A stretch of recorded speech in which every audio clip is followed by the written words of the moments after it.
Assalamualaikum warahmatullahi wabarakatuh. Halo teman-teman Parigi Podcast. Kembali lagi bersama saya di sini Roni Saputra, tentunya di channel Parigi Podcast. Hari ini spesial, kita akan membahas sedikit terkait dengan isu penyelenggara pemilu yang ada di khususnya kabupaten kita, Kabupaten Parigi Motong.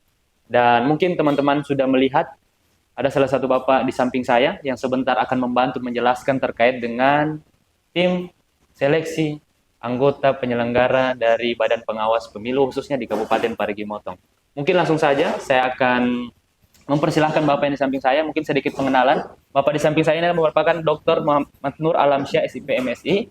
Beliau merupakan salah satu anggota dari tim sel atau tim seleksi rekrutmen anggota Bawaslu khususnya di wilayah zona 2 yang ada di Kabupaten Parigi Motong. Dan sebentar beliau akan sedikit menjelaskan terkait dengan apa itu tim sel, kemudian sedikit menjelaskan terkait dengan bagaimana prosedur tahapan rekrutmen dari calon anggota Bawaslu yang nantinya akan menjadi lembaga pengawas pemilu pada kontestasi pemilu 2024 mendatang. Mungkin langsung saja saya persilakan Pak Dokter untuk sedikit pengenalan dulu Pak Dokter sebelum kita masuk terkait dengan apa itu tim sel. Silakan Pak. Baik, Assalamualaikum warahmatullahi wabarakatuh. Waalaikumsalam. Selamat sore Parigi Motong. Ya. Saya kira saya senang sekali ada di sini di Kabupaten Parigi. Ya. Kabupaten yang sebenarnya mengantarkan saya menjadi dokter kabupaten ini. Oh ya, siap. Karena saya mengkaji disertasi saya tentang Parigi Motong. Oh, ya. Berarti Bapak aslinya di mana nih? Palu. Oh, asli Palu. Ya, berarti ada apa ya? Ada cerita juga Ya, dari Parigi Motong. artinya saya banyak mengetahui tentang pemekaran daerah ini. Oh iya, siap. Oke, Pak Dokter, mungkin saya panggil Pak Alamsyah saja, Pak. Iya. Pak Alamsyah, mungkin terkait dengan tim sel. Kan ini mungkin sebagian besar masyarakat Parigi Motong masih belum tahu apa itu tim sel. Mungkin ada juga beberapa masyarakat yang mungkin aktif di pemerhati pemilu sudah tahu apa itu tim sel. Tapi ada juga beberapa masyarakat yang belum tahu itu. Mungkin sedikit Pak dijelaskan terkait sebenarnya tim sel itu apa Pak? Oke, baik. Dalam setiap rekrutmen penyelenggara pemilu sesuai dengan regulasinya dibentuk sebuah tim yang dimaksudkan untuk menjadi sarana yang memfasilitasi penyelenggara pemilu baik Bawaslu, KPU untuk bisa memperoleh orang-orang terbaik dan dilakukan dengan cara yang fair. Nah, caranya seperti itu makanya dipilihlah orang-orang yang memiliki kira-kira track record baik untuk dijadikan sebagai tim seleksi. Sehingga bisa mengakomodasi berbagai kepentingan yang ada di masyarakat dan memiliki kompetensi dan kapasitas kepemiluan yang memadai. Makanya kami direkrut di zona 2 ini meliputi Parigi Motong, Poso dan Morowali Utara serta Morowali. Kami bertugas di sini 5 orang. Oke. Saya sendiri sebagai anggota. Kemudian ada dari media juga. Oh, ada perwakilan media. Ada perwakilan media, Saudara Rifai. Kemudian ada dari bahkan ada satu orang tim sel di zona 2 ini berasal dari mantan Ketua Bawaslu Sulawesi Utara. Oh iya. Ya, Pak John. Kemudian ada Pak Dr. Imran dari Fakultas Hukum dan Pak Imran itu selaku sekretaris tim sel sini, dan Pak Dr. Haji Kamarudin dari UIN Palu selaku ketua tim sel. Bisa dibilang tim sel ini juga berlatar belakang yang berbeda ini dikumpulkan dalam sangat seleksi. Berbeda karena diharapkan terjadinya diskusi, dialog untuk mencapai komisioner yang kira-kira memadai lah untuk bisa mengantarkan penyelenggaraan pemilu yang demokratis, yang fair, terbuka, dan tidak mendatangkan persoalan-persoalan terkait dengan hukum dalam penyelenggaraan pemilu ini. Kira-kira itu kenapa tim sel itu diadakan dan dibentuk. Pekerjaan tim sel ini kurang lebih 2 bulan. Oh ya, 2 bulan. Kami ini bertugas kurang lebih 2 bulan.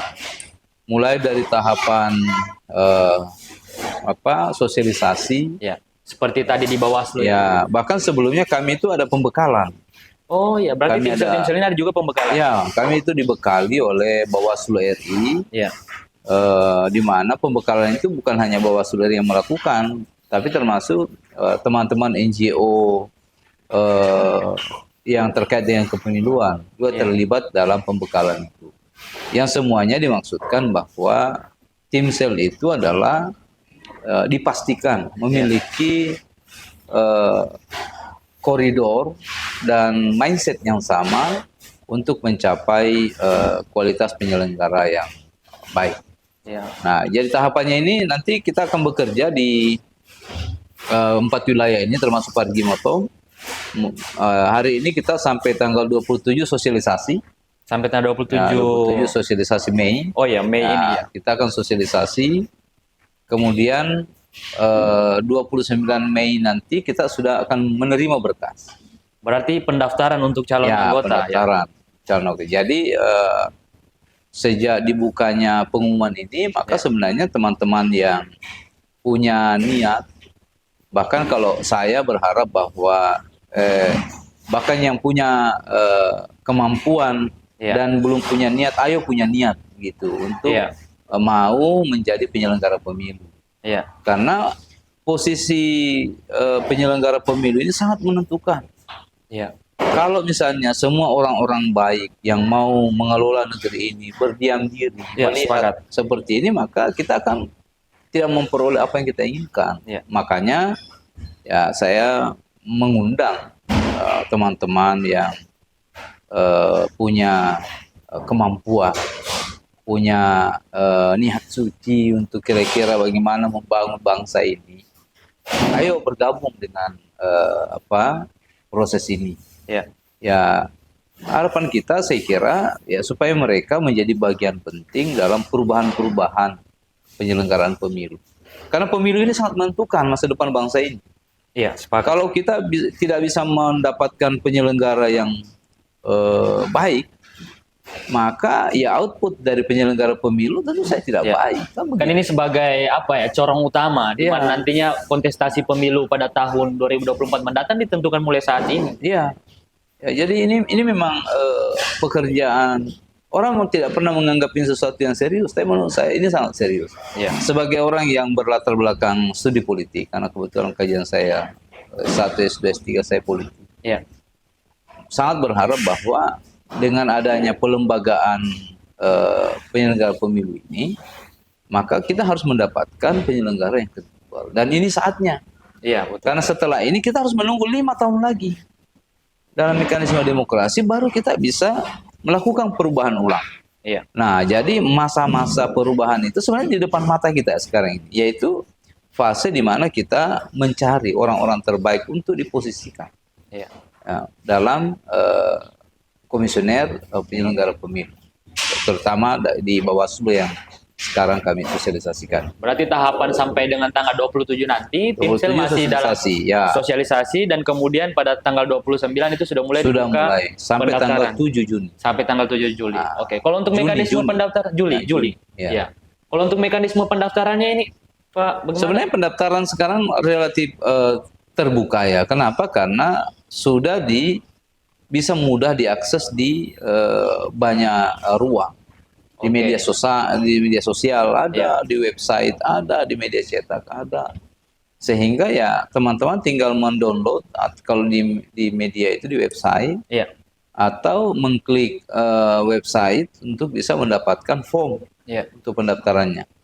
Dan semua dokumen itu dikirim ke Timsel. Kami kebetulan bersekretariat di Hotel Palu Golden di Palu. Oke, berarti sekretariat dari Timsel ini di Palu Golden. Di Palu Golden. Jadi semua untuk zona 2 ini karena semua zona, karena Sulawesi Tengah itu terdiri dari 3 zona. 3 zona ya. Berarti Sulawesi Tengah ini dibagi 3. Ya, dibagi 3 ya. Masing-masing zona terdiri dari 5 tim seleksi. 5 tim seleksi. Meskipun ada besarnya, ya, ada yang besar, ada yang cuma 4. Oh iya. Ada kan yang 5 seperti zona 1. Jadi ya harusnya ya mengunduh mengupload form itu, mengisi ya sesuai dengan ketentuan yang ada, kemudian eh, mengupload ulang, mengunduh ulang, kemudian mengirimkan dokumen fisiknya ke Oke. kami Ya, di berarti sekretariat. tidak hanya lewat online saja, tapi Ya, nantinya ada juga tahapan dikirim. untuk Karena itu untuk menerima kepentingan fisiknya. verifikasi. Oke, Ya. ya. Dan itu tidak mesti kalau teman-teman tidak memiliki waktu ke Palu, bisa dititipkan di sekretariat Bawaslu Kabupaten. Bisa dibilang mudah juga ternyata. Sangat mudah untuk bisa Dipermudah untuk proses tahapan. bisa Iya. ikut dalam tahapan. Ya, dan saya rasa mungkin semua masyarakat Parigi Motong bisa juga daftar dengan proses yang semudah itu dan kemudian informasi yang sangat terbuka itu terkait dengan seleksi. Saya kira mestinya bisa ya, karena yang penting dia memenuhi persyaratan. Iya. Ya, jangan lupa bahwa ada persyaratan-persyaratan tertentu, Iya. bahwa misalnya anggota partai politik nggak boleh gitu, Iya. kecuali kalau dia sudah 5 tahun yang lalu menyatakan mundur dan ada suratnya. Oke. Ada suratnya. Jadi bukan hanya dibilang bahwa sudah bukan anggota partai politik, harus ada suratnya. Oke, berarti ada bukti fisiknya Ya, juga. ada bukti fisik Ya. bahwa dia membuat Secara pernyataan. administrasi. Kemudian ada surat dari ketua partai itu bahwa memang ini sudah Ya. tidak lagi. Bagi yang PNS, Ya. ya harus ada surat persetujuan dari pimpinannya, tidak boleh main Oke. kucing-kucingan. Berarti ASN juga tidak sembarang langsung ikut daftar Iya. juga, harus ada Iya. prosedur yang dilewati. Ya harus mengikuti mekanisme itu. Ya. Ada pernyataan bahwa dia bersedia cuti sementara, kan nanti maksudnya cuti sementara, Oke. cuti di luar tanggungan negara gitu, Iya, betul. untuk komisioner ini. Jadi Iya. dia harus siap untuk itu.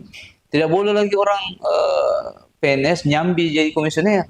Kan banyak biasa Iya, betul begitu. juga itu. Jangan sampai dia sudah ada gaji pokok di PNS Ya. sebagai pengabdi negara, kemudian dia nyambi juga di Ya, komisioner sebagai jangan penyelenggara. berharap bahwa yang penting dibayarkan saja gaji pokoknya. Sekarang nggak ada lagi kayak gitu. Oke, Dia berarti harus itu cuti. sebuah pelanggaran juga ternyata. Iya, pelanggaran. Oke. Karena mana banyak orang yang yang mengatakan bahwa ya kalau bisa kenapa tidak, Iya. selama tidak Iya. diketahui gitu kan Iya, betul. orangnya. Makanya kami dari tim sel wanti-wanti dari awal bahwa niatnya itu penting, Iya. karena kalau niatnya hanya sekedar untuk memperbesar kekayaan di sini, mungkin Iya. bukan tempatnya ini berdagang. Oke. Ya, kalau seperti itu. Iya. Mungkin sambil ngopi, Pak. Iya. Kebetulan kita lagi podcast di Kopi Arobi, salah satu cafe shop yang ada di Kota Parigi. Jadi teman-teman yang sedang menyaksikan podcast ini mungkin bisa datang berkunjung langsung untuk nongkrong atau mungkin sambil bercerita bersama dengan tamu kalian atau mungkin teman-teman kalian di Kopi Arobi yang beralamatkan di Jalan Trans Sulawesi, berlokasi di Kelurahan Bantaya. Oke, mungkin lanjut Pak terkait dengan prosedur tahapan dengan tim seleksi yang sudah dibentuk, sudah ada dan mulai memasuki tahapan sosialisasi. Dan kemudian pada tanggal 29 nanti sudah pendaftaran. Kan melihat juga mungkin biasanya Pak, ini ada ketika pendaftaran dan kemudian melihat masyarakat kan mungkin lihat juga siapa yang orang-orang yang akan mendaftar ini. Apakah juga dari tim seleksi menerima prosedur laporan dari masyarakat, misal kayak tadi Bapak sebutkan kalau untuk anggota partai politik itu harus 5 tahun dulu dia harus ada bukti surat, dan mungkin masyarakat tahunya dia masih ada dan dia mungkin mengakali dengan berbagai macam cara mendaftar ke tim seleksi untuk menjadi anggota Bawaslu. Apakah itu mekanisme laporan itu juga ada di tim seleksi ini, Pak? Iya, ada. Jadi mekanisme verifikasi itu ada di sini.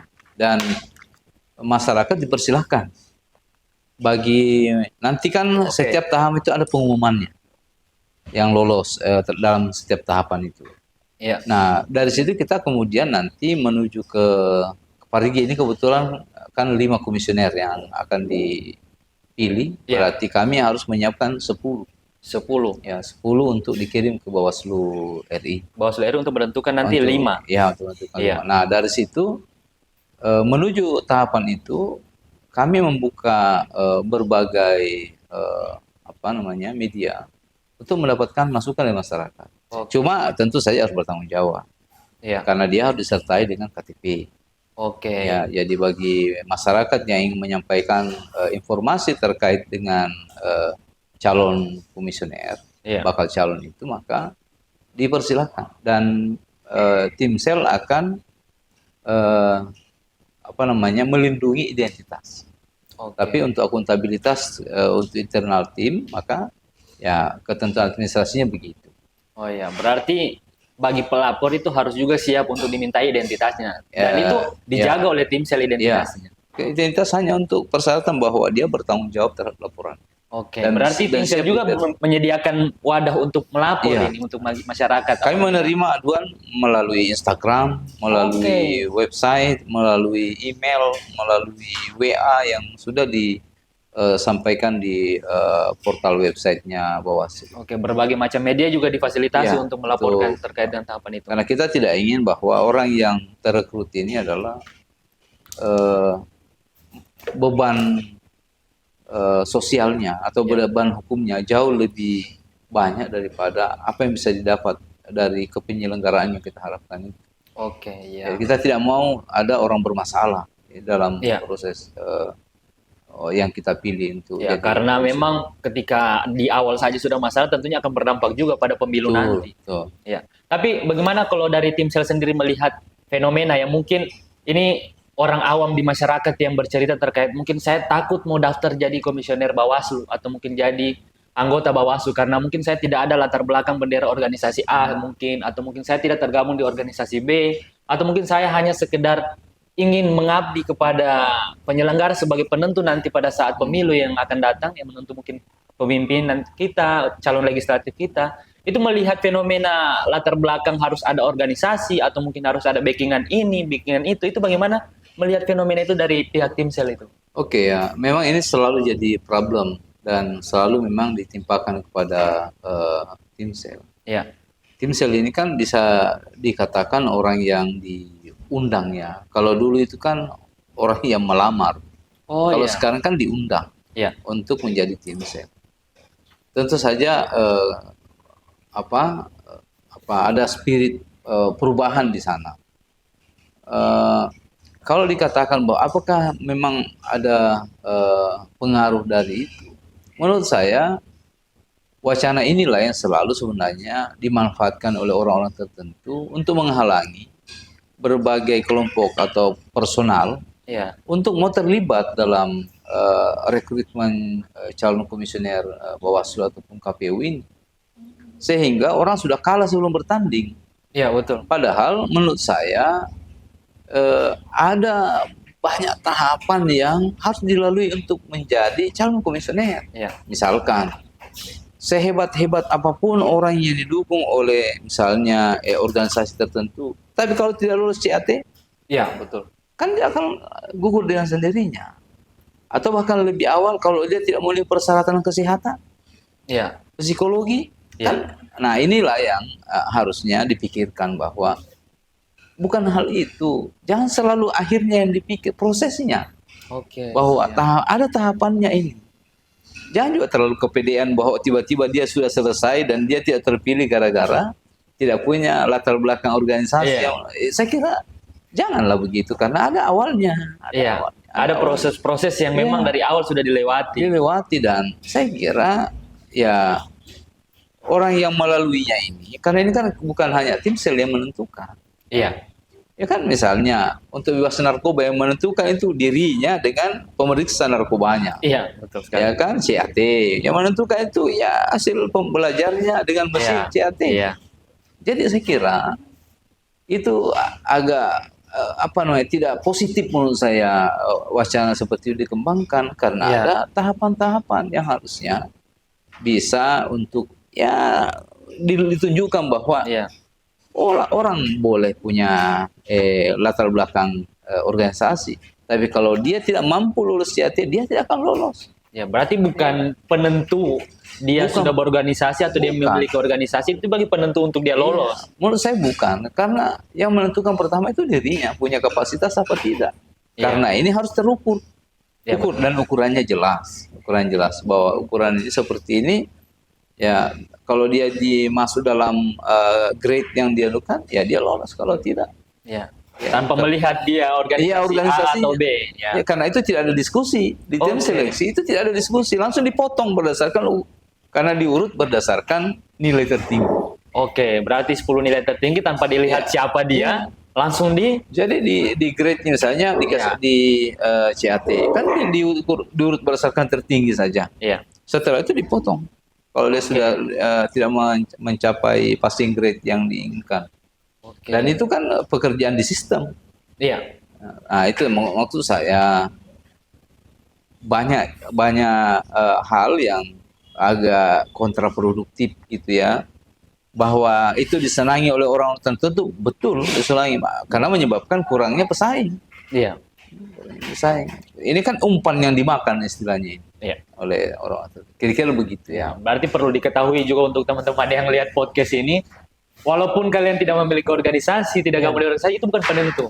Yang penentu adalah proses kalian, bagaimana kalian belajar, begitu Pak ya. Betul. Harus dipersiapkan memang pengetahuan terkait pemilu, itu kan penting juga. Betul. Supaya nanti pada saat untuk wawancara, kemudian tes CAT itu bisa masuk di passing grade yang seperti Bapak sebutkan tadi. Betul.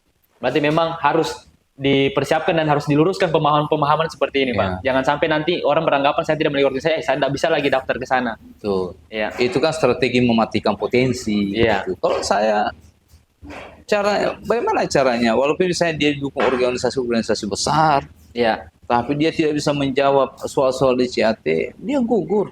Iya, betul sekali. Dia gugur. Berarti tidak jadi penentu itu. Tidak penentu. Jadi saya kira, dan yang kedua, kita ini kan semua orang yang beragama. Iya, betul sekali.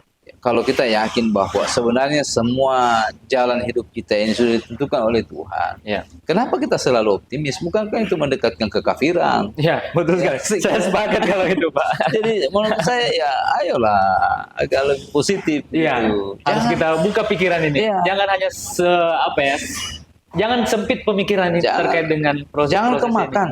Iya, ini jangan kan sebenarnya itu hanya metode untuk menjatuhkan pada saat langkah awal. Menjatuhkan mental dari awal. Iya. Gitu. Dan saya kira, menurut saya, orang yang kemakan isu seperti itu memang tidak pantas untuk menjadi penyelenggara. Karena dia sudah tidak optimis gitu. Sementara yang dibutuhkan di penyelenggara itu kan orang yang strong. Ya, orang yang memiliki kemauan kuat untuk mencapai sesuatu dalam penyelenggaraan kepemiluan yang ada ini. Oke. Berarti memang ada tahapan-tahapan yang memang harus jiwa-jiwa optimis itu harus dibangkitkan dalam pendaftaran nanti ini. Oke, berarti tim sel ini bisa dibilang juga sebagai juri kalau kami juri mengatakan kami ini sekarang berfungsi sebagai juri. Iya. Berarti tentunya juri ini bisa dibilang harus netral ini. Ya, harus sampai memihak ke salah satu tim atau mungkin salah satu personal. Betul. Dan tentunya bagaimana cara tim sel ini menjaga kenetralitasan itu. Jangan sampai mungkin ketika apalagi Bapak, saya rasa tidak hanya 1-2 orang punya teman yang memang ingin juga daftar ke dalam. Berbagai macam teman-teman Bapak mungkin tidak hanya di Palu saja, di Parigimoto mungkin banyak. Melihat itu apakah bagaimana cara dari tim sel untuk menjaga kenetralitasan itu? Ya, ini sebenarnya mekanisme untuk menyamankan saja sebenarnya. Okay. Bagaimana kita sampai tidak merasa menimbulkan kesan tidak netral. Oke. Ya, jadi ya kelemahannya atau yang harus dilakukan oleh tim sel adalah yang menjaga lah kira-kira dari sikap-sikap keberpihakan yang memungkinkan lahirnya opini publik bahwa wah ini kok terlalu condong seperti apa, terlalu sesuai dengan organisasinya seperti apa. Saya kira ya disitulah kematangan ditunjukkan bahwa memang yang jadi tim sel itu memang kira-kira ya harus bisa mencapai taraf itu. Karena kalau tidak, dia bisa menjadi masalah tersendiri. Oke. Ya kalau seperti banyak teman yang suka ngopi-ngopi, ya kurang-kurangi ngopi-ngopi. Ya, berarti harus pintar-pintar menjaga diri juga Bapak-bapak yang ada di tim sel ini. Atau ya, tidak usah terlalu mau ngopi-ngopi di rumah dulu. Ya, untuk 1-2 bulan ini dalam tahapan ini harus jaga diri. Ya, itulah kira-kira dampaknya. Tapi saya yakin, kan ini kan banyak akademisi ya. Iya. Prinsipnya saya lihat akademisi itu kan sama semua. Siapapun juga dia. Kita boleh bersahabat, tapi tidak ada nilai sahabat. Oke. Yang ada adalah kompetensi dan kapasitas. Iya. Karena ya Anda akan membunuh kita semua kalau ternyata kita salah pilih kan begitu. Iya, betul sekali. Berarti di tangan Bapak-bapak ini akan menentukan nanti bagaimana penyelenggara itu bisa ada komitmennya untuk menegakkan pemilu nantinya pada saat 2024 ini. Dan saya percaya dengan latar belakang yang berbeda-beda tadi, bahkan ada ketua Bawaslu provinsi, mantan ketua Bawaslu provinsi yang jadi jadi apa? Jadi Tim tim sel. sel, kemudian Bapak juga yang sudah apa ya, berkecimpung di dunia politik, bahkan di S1, S2, S3-nya Bapak sudah masuk di bidang politik, tentunya Bapak bisa lebih apa ya, memahami terkait ini. Semoga nanti bisa menghasilkan Amin. apa ya, komisioner anggota-anggota penyelenggara pemilu yang lebih profesional. Dan mungkin satu lagi terakhir Pak, mungkin saya lupa tadi juga bahas terkait dengan mungkin ada misal anggota komisioner yang sedang menjabat saat ini dan kemudian apalagi sekarang ini sudah tahapan terkait dengan pemilu menjelang 2024. Apakah mereka itu ada juga yang dikriteриakan khusus? Apalagi mereka melihat berbagai macam kegiatan yang ada di Timsel. Ini kan mungkin pemahaman masyarakat awam melihat, kenapa kok komisioner yang sudah jadi sangat dekat dengan Timsel? Mungkin ini pemahaman-pemahaman yang mungkin bisa diluruskan terkait dengan itu. Kenapa mungkin bisa dijaga atau mungkin ada hal-hal dari apa ya, dari Timsel ini terkait dengan komisioner yang sudah jadi yang ingin mendaftar kembali, itu bagaimana? Prinsipnya tim sel itu tidak terkait oleh ikatan apapun juga. Oke. Jadi tim sel ini dialokasikan memang pembiayaan dan pelaksanaan kegiatan yang terpisah dari pelembagaan Oke, siap. KPU. Makanya yang menghandle tim sel itu adalah sekretariat. Ya, jadi bukan komisioner. Oh iya. Ya, adapun misalnya strategi yang digunakan terkait dengan itu masalah silaturahmi saja. Oke. Ya, bahwa kita sebagai masyarakat yang berkebudayaan, Iya. tentu saja harus membangun silaturahmi. Bahwa dia akan mengurangi. Di situ lagi gengsinya tim sel. Kira-kira seperti itu, bahwa tim sel harus bisa ya menjaga jarak dengan siapapun juga. Iya. Karena saya kira ya yang lebih besar akan datang daripada selain hanya kalau sesama komisioner itu. Iya. Dalam jangka waktu berapa bulan ya? 2 bulan ya 2 kalau nggak bulan salah. kurang Berarti lebih. 2 bulan mungkin Timsel harus bisa lebih apa ya? Lebih meningkatkan terkait Iya. dengan efektivitas kemudian menjaga diri dulu terkait Ya, dengan daya tahan kedekatan. tubuhnya harus kuat. Jadi Iya, apalagi daya tahan tubuh. imunnya itu harus diperkuat. Tidak hanya imun fisik saja ya. Ya, Imun perilaku yang biasa nongkrong juga ya, ya, seperti Bapak sebutkan tadi harus dijaga. dikurang-kurangi. Oke Pak, mungkin terima kasih sudah menyempatkan Baik. waktu capek-capek tadi habis Terima sosialisasi kasih, di Bawaslu, bisa menyempatkan hadir bersama kami di sini podcast di Cafe Shop Kopi Arobi. Mungkin sedikit Pak sebelum kita tutup terkait dengan Timsel penyelenggara untuk rekrutmen penyelenggara anggota Bawaslu yang ada di Kabupaten Parigi Motong, mungkin sedikit penyampaian atau mungkin pesan-pesan yang akan disampaikan untuk masyarakat dan terus untuk para calon-calon yang nantinya akan mendaftar. Silakan Pak. Bapak Ibu sekalian masyarakat Parigi Motong, terutama anak-anak muda, Ya. ayo bergabung dengan komisioner Bawaslu. Di tangan Anda lah yang punya niat baik itulah. Kira-kira kita meletakkan jiwa dan semangat demokrasi ke masa depan. Iya. Tanpa keterlibatan saudara-saudara untuk menopang kelembagaan penyelenggaraan pemilu ini, maka kita tidak bisa mendapatkan apa-apa dari sebuah proses demokrasi yang harusnya memberikan kebaikan, kesejahteraan bagi kita semua. Nah, saya berharap dengan proses ini, yang tentu saja punya jangka waktu, saatnya lah kita berlomba-lomba untuk berbakti bagi daerah ini. Iya. Terima kasih. Ya, berarti mulai dari hal kecil, ikuti proses yang ada, siapa tahu teman-teman yang masyarakat Parigi Motong, anak-anak muda khususnya, bisa juga masuk ke dalam, bisa ikut terlibat terkait dengan bagaimana nantinya bisa jadi penyelenggara yang akan menentukan pemilu, pesta demokrasi nantinya bisa lebih sehat lagi. Ya. Oke, Pak Alamsyah, terima kasih sudah menyempatkan waktu untuk teman-teman semua dari Timsel juga untuk menyempatkan waktu hadir. Terima kasih, semoga nanti bukan pertemuan pertama kali gini Pak. Amin. Masih ada pertemuan kedua, kita akan sedikit membahas terkait sebelum adanya penentu apa hasil anggota yang diterbitkan nanti itu kita bisa ketemu lagi, kita podcast lagi bareng. Baik. Oke teman-teman Parigi Podcast, terima kasih sudah menyaksikan video ini. Jangan lupa menyaksikan video yang lainnya. Assalamualaikum warahmatullahi wabarakatuh. Waalaikumsalam warahmatullahi wabarakatuh.